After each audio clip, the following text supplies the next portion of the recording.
Hari ini Makcik Nida berada di Lumut. Makcik Nida nak tunjuk pada you all macam mana orang mencari keritip.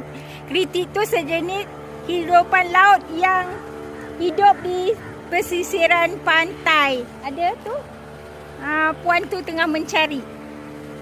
Asalkan rajin, berusaha, semuanya jadi.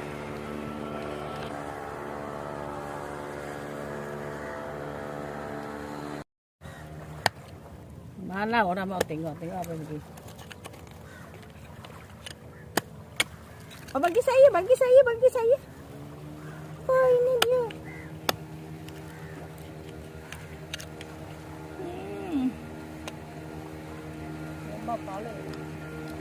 Keritip. Dia seakan-akan tiram.